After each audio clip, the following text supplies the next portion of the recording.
It was a quiet day in Surrey County, Virginia, when the police arrived at the property on Moonlight Road. To neighbors, it seemed like any other secluded estate hidden behind trees, away from prying eyes. But when officers stepped inside, what they found shocked even the most seasoned investigators. Rusted cages stretched across the yard, housing emaciated dogs, their bodies covered in scars. A blood-soaked pit lay at the center, a silent witness to the horrors that had taken place. This wasn't just a dogfighting ring. This was the home of Michael Vick, an NFL superstar. Dogfighting is a barbaric underworld of greed, violence, and suffering, and Michael Vick's connection to it is almost impossible to believe. How does a man who once stood as a hero, someone idolized by millions for his athletic talent, fall so far? Was it the allure of power, the influence of his environment, or something darker and more complex? These questions gripped the nation as Vick's seemingly perfect image crumbled.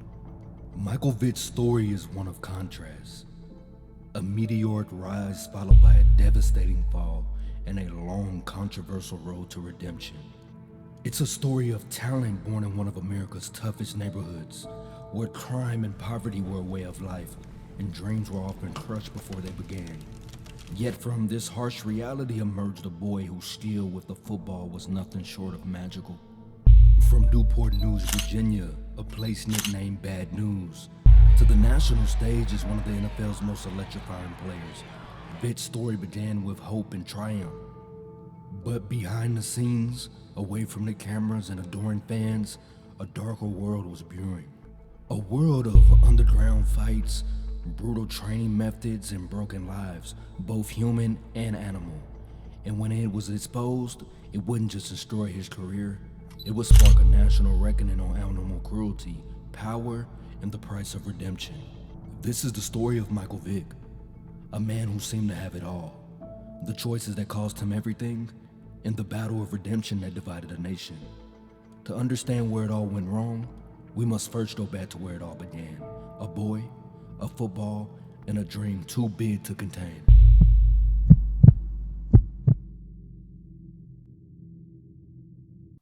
Before the scandal, before the headlines, Michael Vick was a young boy growing up in a world far removed from the glitz and glamours of professional sports. Newport News, Virginia, nicknamed Bad News, was a place riddled with crime, poverty, and violence. And for most, escaping the cycle seemed impossible. But for Michael, football became a lifeline, a way out. Born on June 26, 1980, Michael Vick grew up in the Ridley Circle housing project, one of the toughest neighborhoods in the area. His childhood wasn't easy. His family struggled financially, and the challenges of life in the project shaped his resilience and determination. Yet even as a child, Michael's talent with the football was undeniable. By the time he was a teenager, his athletic ability had already caught the attention of local coaches and recruiters. For Michael, football wasn't just a sport, it was survival. In high school, he became a local legend, dazzling fans with his speed, agility, and unmatched arm strength. His ability to turn broken plays into game-changing moments set him apart. Coaches marveled at his natural talent, but it was his determination to escape Newport News that truly defined him. His highlight reels became much-watched material, spreading beyond Virginia. College recruiters from across the country started paying attention, but Vick made a decision that would alter the course of his life. He chose to stay close to home and committed to Virginia Tech. It was a decision that not only transformed his career, but also elevated Virginia Tech's football program to national prominence. In 1999, as a freshman, Vick lit up the field with his dual-threat quarterbacking style. His electrifying performances led the Hokies to the national championship game, a feat few thought was possible. Though they fell short to Florida State, Vick's performance cemented him as a rising star. Analysts called him a once-in-a-generation talent, a player whose speed and precision could redefine the quarterback position. He wasn't just fast, he was unpredictable, elusive, a player capable of outrunning defenders and throwing 60-yard spirals on the run. Fans tuned in to watch the spectacle. Scouts salivated at the thought of him leading an NFL franchise. By the end of his sophomore season, Michael Vick declared for the NFL draft. In 2001, Vick was selected as the first overall pick by the Atlanta Falcons, making history as the first black quarterback to be chosen with the top pick. For the city of Atlanta, Vick was more than a football player. He was a symbol of hope and excitement. Expectations were sky high, but Vick exceeded them. In his second season, he led the Falcons to the playoffs, dazzling fans with his ability to turn broken plays into touchdowns. Vick's impact on the game was revolutionary. He wasn't just a quarterback, he was a cultural phenomenon. Kids imitated his moves in the backyards. His jersey sold in record numbers. Highlight reels of his plays dominated sports television. By 2004, he signed a $130 million contract, the largest in NFL history at the time. But success came with its challenges. While Michael Vick was redefining football on the field, off the field, whispers of questionable choices began to emerge. Old connections from Newport News and poor decisions started to resurface. At the time, no one suspected how these influences would soon bring his meteoric rise crashing down. By 2007, Michael Vick was one of the most recognizable figures in sports, a man whose name was synonymous with athletic brilliance. But what the world didn't know was that behind the fame and fortune, there was a dark secret lurking in the shadows, a secret that would soon come to light in the most shocking way imaginable. The discovery began innocently enough. A local investigation in Surry County, Virginia, focused on suspicious illegal activities on a property owned by Vick. At first, the focus was on drug-related crimes, but as authorities dug deeper, they uncovered something far worse. A raid on the Moonlight Road property revealed an underground dogfighting ring, complete with evidence so horrifying it would make national headlines. Investigators found over 50 dogs on the property, many of them scarred, emaciated, or severely injured. There were fighting pits stained with blood, treadmills modified to train dogs, and gruesome tools used to execute animals that didn't perform well in fights. This wasn't just a small operation.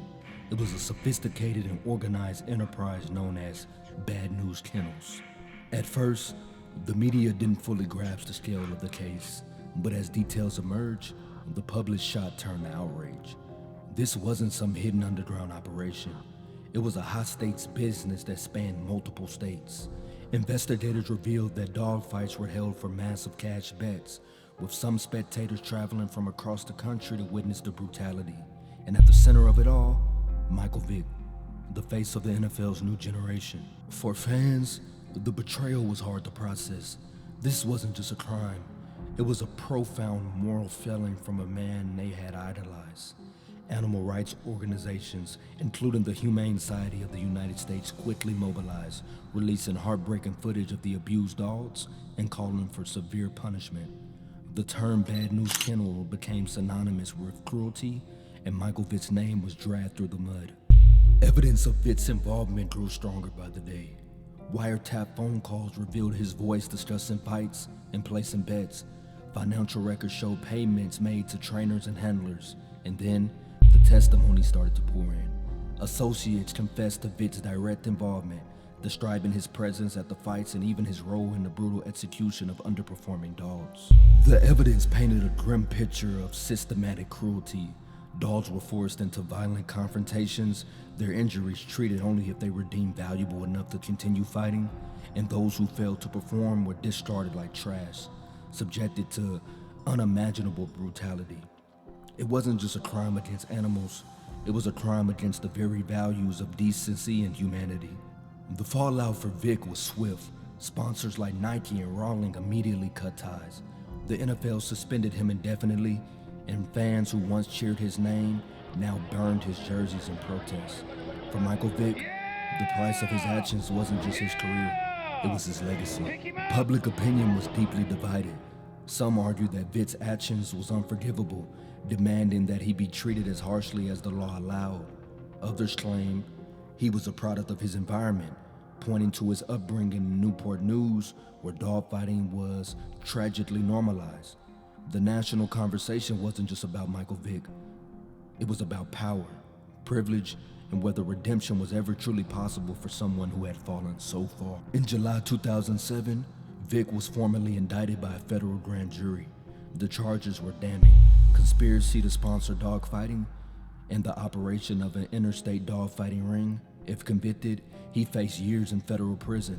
In a desperate attempt to save himself, Vick initially denied the charges, but as evidence continued to mount, he had no choice but to admit his guilt. On August 27, 2007, Michael Vick pleaded guilty. In his statement, he expressed regret, claiming that he had made poor decisions and lost sight of what was right. But for many, his words rang hollow. How could someone who had committed such atrocities claim to be sorry only after getting caught? The world watched as Michael Vick's life came crashing down. Once a hero, he was now a symbol of betrayal and cruelty. But the question remained, could he ever atone for his actions? And more importantly, would the public ever let him? The indictment of Michael Vick marked the beginning of a legal battle that would dismantle his career and irrevocably change his life. For fans and critics alike, it was a spectacle, an NFL superstar brought to his knees by his own choices. But for Vick, it was a stark reality of a nightmare he could no longer escape. Following his guilty plea in 2007, the courtroom became a stage for the unraveling of Michael Vick's carefully crafted image. Prosecutors presented chilling evidence detailing his direct involvement with the dogfighting ring. Witnesses described Vick as not just a participant, but a leader, someone who funded the operation, placed bets on the fights, and carried out brutal punishment for dogs that underperformed. The testimony was damning. One associate recalled Vick personally executing dogs that didn't meet expectation. Another described the secretive gatherings where fights were held, hidden from the outside world, but drawing large sums of money. The courtroom gasped as photos of the injured and scarred dogs were displayed, offering an unfiltered glimpse into the cruelty of Bad News Kennel's operation. For Vick, the fallout was swift and merciless. On December 10, 2007, he was sentenced to 23 months in federal prison for his role in the dogfighting ring. This sentence was harsh, but for many, it wasn't enough. Animal rights activists called for harsher penalties, arguing that Vick's wealth and status had shielded him from a longer sentence. For others, the sentence was a sobering reminder that even the most untouchable figures could face justice. Outside the courtroom, the world watched as Michael Vick's downfall unfolded. Once the face of the Atlanta Falcons, he was now a symbol of betrayal and disgrace. Fans who had cheered his every move now burned his jerseys in protest. The NFL, seeking to distance itself from the scandal, indefinitely suspended Vick, leaving his future in football uncertain. Sponsors were equally unforgiving. Nike, Coca-Cola, and other major brands severed ties with Vick, erasing him from advertisements and endorsements. His $130 million contract with the Falcons was voided, and the financial empire he had built began to crumble. Bankruptcies and lawsuits soon followed, leaving Vick with little more than his tarnished reputation. As Vick began his sentence at the Leavenworth Federal Penitentiary, he faced an entirely new reality. Gone were the luxuries of fame and fortune. In their place were the stark routines of prison life. For 18 months, Vick lived among fellow inmates, reflecting on the choices that had brought him there. In letters to family and friends, he described the experience as humbling and transformative, a period of deep introspection and regret. While in prison, Vick also began to confront the broader implications of his actions. He met with representatives of animal welfare organizations, learning about the devastating impact of dogfighting on both animals and community. For the first time, he was forced to fully reckon with the pain he had caused, not just to the animals, but to the people who had looked up to him. In May 2009, after serving 19 months of his prison sentence, Michael Vick was released from prison. But the world he returned to was vastly different from the one he left behind. His reputation was in ruins, his career was in limbo, and his future uncertain. The question on everyone's mind wasn't whether Vick could rebuild his life, but whether he deserved to. For Vick, the path to redemption would be long and fraught with challenges. He began by working with the Humane Society, speaking out against dogfighting and advocating for stronger animal welfare laws. The partnership was met with skepticism by many, who questioned his sincerity and accused him of attempting to repair his image. But for Vick, it was a chance to make amends, however small, for the damage he had done. The NFL too began to reconsider Vick's place in the league. In 2009, after much deliberation, Commissioner Roger Goodell reinstated him, allowing Vick to sign with the Philadelphia Eagles. The decision sparked fierce debate, with some celebrating his return as a second chance and others commending it as a betrayal of the league's values. As Vick stepped back onto the field, it was met with a mixture of cheers and jeers. For some fans, he remained a hero, a symbol of resilience and redemption. For others, he was a villain, undeserving of forgiveness. The controversy surrounding his return highlighted the deep divisions in public opinion, forcing the nation to grapple with the uncomfortable question about justice, accountability, and the possibility of change. In 2009, when Vick returned to the NFL with the Philadelphia Eagles, his performance silenced some of his critics. He demonstrated flashes of his former brilliance, even earning the NFL Comeback Player of the Year award in 2010. For many fans, it was a testament to resilience, a reminder that even in the face of adversity, redemption was possible. But every touchdown came with backlash. Protesters lined stadiums holding signs bearing the image of the abused dogs and demanding justice beyond the courtroom. For Vick, rebuilding wasn't just about football, it was about proving that he could be more than his mistakes. He faced countless interviews where he had to relive the shame of his actions. He admitted to being driven by ego, money, and poor decisions, acknowledging the profound pain he caused to the animals and those who once admired him. As the years passed, Vick's story evolved from scandal to reflection. He retired from the NFL in 2017, leaving behind a career that was as celebrated as it was controversial. For some, he was a man who paid his debt to society, working tirelessly to rebuild his life. For others, he remained a symbol of cruelty, a figure whose actions could never fully be forgiven. But even in retirement, Vick stayed connected to football, a game that had defined his life. In 2024, he achieved a significant milestone, being named the head coach of Norfolk State. The move was met with mixed reactions. Supporters saw it as a testament to his football acumen and personal growth, while critics questioned whether someone with his past should be given such an opportunity. For Vick, this role marks not just a return to the sport he loves, but also a chance to lead and mentor the new generation of players. Michael Vick's story forces us to grapple with difficult questions about justice, forgiveness, and the capacity for change. Can a person ever truly atone for their actions?